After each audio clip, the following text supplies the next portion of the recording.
Welcome ladies and gentlemen, I am TMG.NotARussian. I'm here to bring you a video on how to play a support in lane and roaming and ganking, that sort of thing.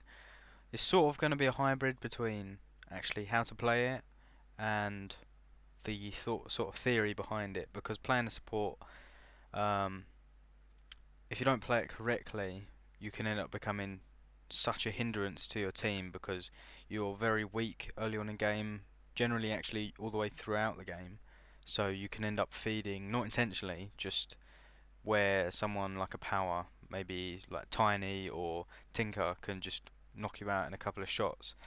So I've got a couple of supports lined up here, like videos for them. I've got Crystal Maiden and Shadow Demon. See, I like both of these heroes because they can harass quite well. Definitely Shadow Demon. Shadow Demon's got really good harass potential.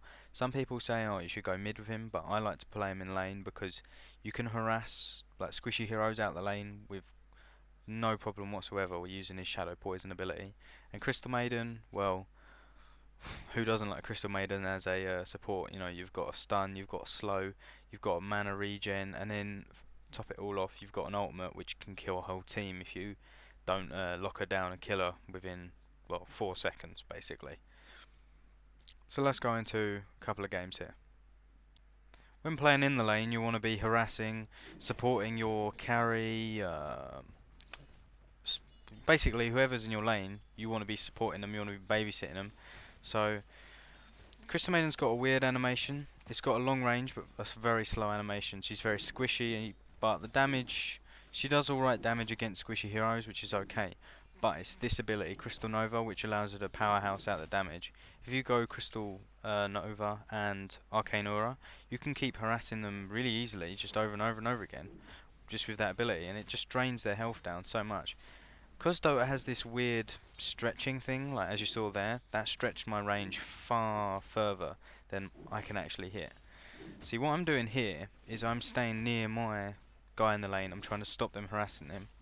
Also, these guys are playing very passively, so if you have someone who's playing very passively, get aggressive with your harassment, because chances are they're not going to harass back if they're playing that passive. Especially if it's a double ranged, as you can see here. If they're playing passive, get aggressive, because they're not going to. What you want to do is you want to keep them as low as possible, allowing your guy in lane and yourself to set up a gank. These are both very squishy heroes, so they're susceptible to a lot of damage, and Ursa is a damage powerhouse early game. Ursa should be played in lane, he should not be played in jungle as many people think. He's a very slow jungler and he has to go back to get health, and it's just a very bad process. He's much better in lane. Last of my kind, but first in this. See, there's no point trying to harass them there, because they are attacking one creep. They're actually pushing the lane, so that's something you want to encourage. You want to keep the lane as close to your tower as possible, because then you have to run a shorter distance to escape a gank or something like that. So getting more harassment in. If you get harassed back, that's fine. I bring 6 tangos down, which is just loads of health regen, because I play my support aggressive. You can play passive, where you only harass when they harass. But I don't know why he goes in there. There was not a lot of communication. But, you know, we deal with what we dealt, and we get the kill. Can we get a second one? No, we can't, because they're blink. But that's the sort of thing you want to look for. Because they're very squishy heroes, you've got to assess the lane you're going up against. If they're squishy, you can take the piss like that. You can run up to them, they can stun you, and you can still walk through it. As long as you've got the support, you're playing your support correctly, where you have the stun. If you land that stun, chances are you'll get the gank. Do I stun? Nope. Looking to get the kill. Okay. I probably get killed here as well.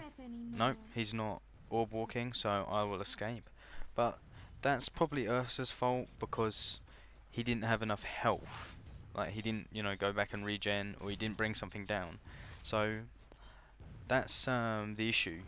In lane, you've got to keep your guy as healthy as possible while keeping the enemy as unhealthy as possible. But the thing is, if the guy isn't healing himself, what can you do? And as a support, always put yourself before your carry or lane partner, because you're effective throughout the game because of your abilities. So Crystal Maiden's Freezing Field carries are shockingly bad if they do not have farm. If they don't have farm, they're not even basically part of the team. I leave to go help top because top is getting owned for some reason. But the thing is, I've given Ursa the lead here, so he's got Tranquil Boots. That allows him to play without getting harassed. Well, he can regen his health. Another thing you have to do as a support is gank. You always have to, if there's a gank possible, you have to take it. That's because a support needs to get far ahead to make up for the fact that they're going to have no money. You have no money because you're not supposed to be, or you're not supposed to be farming basically, because that's what carries do, that's what powers do. They farm so they can get items. So alongside their abilities, it gives them the ability to crush everyone. But because supports aren't supposed to be getting those last hits, they have to go and gank to keep up with that gold flow. They need to keep on the same level of gold. They need to do that through ganking, because auto hit last hits are for carries and for powerhouses like Tiny, that sort of thing. People who and Juggernaut. I would say Juggernaut's more of a powerhouse than a carry, because he can die quite quickly if he doesn't have all of the items. But he can also gank easily with his abilities, so he's a power. Crystal Maiden dies very quickly without items. So what you have to do is you have to gank. You have to gank all over the map. That's why I swapped lanes, because Ursa got his Tranquil Boots. He said he was fine to go ahead and just do his own thing, because they were playing passive and he was regenerating health, so it was okay for him. So I swapped to the top lane, who was suffering at the hands of Viper and Juggernaut. So now what you're going to see here is a gank. So what you're looking for is the person you're trying to gank get into a situation where they're going to struggle to escape. Juggernaut is he can escape from a lot of stuff because of his magic immunity, but the thing is, if you catch him before that, then he can't do it. Crystal Maiden's really good for that because her stun is 3 seconds, it's a lockdown. And then couple it with someone like Slardar, whose stun is also very good, a 2 second, does a lot of damage as well. Crystal Maiden does do a lot of damage, 70 damage over 2.5 seconds. That's 140 damage, plus Crystal Nova, that's 340, plus Slithering Crush, that's 490, plus auto attacks. It's going to kill someone squishy like Juggernaut very quickly, as you'll see here. There's my stun, there's his stun, there's my Crystal Nova, and Slardar picks up the kill. You definitely want to make sure that you do not steal kills, because you get enough gold from just being in the area. Look, I've managed to pick up good enough items. These are good enough items for 8 minutes. You don't have to have. See, compared to Slardar, I've been ganking. Slardar has been struggling. The thing is, compared to Ursa, look at Ursa's items. That's quite good for 8 minutes compared to what I'm doing. It's okay because it gives me the health. I had more health than Juggernaut there. So that's what you're wanting to look for. You wanted to look for early game, lots of health. Mid game, like things that allow you to escape or regen health in combat, such as Magic Wand. And then late game, you want to get like one ultimate item, such as Sheep Stick or BKB, because if you cast Freezing Field and then someone stuns you, it cancels it. So you want to have BKB up, therefore you can't be stunned unless they have something like Abyssal Blade. But thing is, when you're level 6, let's say 16 minutes when you get a BKB or something like that, who's going to have Abyssal Blade? There's two more things to consider when playing a support. There's the skill of your opponent, and there's also your build, items and skills, because they can have detrimental and beneficial effects depending on your team build. See, as you can see by my build, I've gone for maxed out stun, maxed out Frost Nova. That's because I've been playing with someone who has a stun, and I've also been playing with someone who has who is a powerhouse. Early game I was playing with Ursa. Ursa's very powerful early game, especially against squishy heroes such as Pugna or Queen of Pain. Later game, well, I say later game, 5 minutes onwards, I was playing with Slardo, who has a stun, but he doesn't have the damage. But he also does have the damage. But the thing is, he has to keep the target still to do that damage. So therefore, you get that synergy. But the thing is, say you're playing with someone like Juggernaut, for example. He's very mana dependent.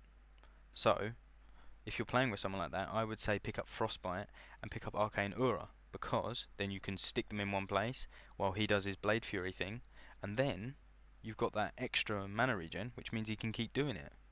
Like, he can't do it constantly, but he can do it a lot more than he can normally, and that gives him the ability to escape a lot more as well. You'd be surprised how much extra ganks and things like that someone like Juggernaut can escape from, purely because they have more mana to cast their abilities. The last thing you need to consider when playing as a support is team fights. Supports are great in team fights. They always have AoE abilities, they always have some sort of lockdown or slow, something like that. And the only downside is that they're very squishy, or those abilities are channeled. So you want to definitely stay either sort of at the back or out of the way in a team fight. That doesn't necessarily, even if you have like an AoE ability like Crystal Maidens where it focuses around you, doesn't necessarily mean you have to actually get to the very center of that combat. It's got quite big aura. You can just plop it down on the side and it will catch them and it will slow them and it will do the damage, and that's usually enough to tip the balance. Before I end the video, I'll show you one more team fight. We've got Viper and Juggernaut going to gank Lycan here. He's got the support from Enchantress and myself and Slardar, but he's also got Pugna and Queen of Pain back in them as well. As the fight progresses, I'm looking for a position to pop my ultimate. See, that's the thing, you don't want to pop it too early, but you don't want to pop it too late.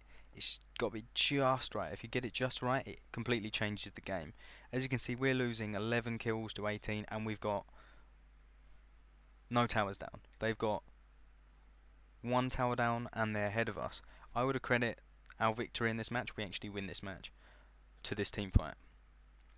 So let's go see what happens. So Viper's very underfarmed, he dies instantly. Juggernaut's getting low. Storm Spirit goes down. Juggernaut dies. I'm looking for my ultimate. There's my ultimate. Queen of Pain just leaves, which is fine because, who needs Queen of Pain? She's already popped her ultimate. That's all she can really do. And that's the team fight. We've just, basically we lost 3 people in that team fight. They lost 4, but the thing was, Ursa got loads of gold out of that. He got plenty of kills. And look, that's what you want. You want your carry. Ursa, I would say, is not a very good carry, but the thing is, when you're playing against squishy heroes, Ursa is one of the best carries. He is very situational. So, on that, we'll leave the video. My name has been Toxic Mass Gaming's Not a Russian, and I'll see you next time.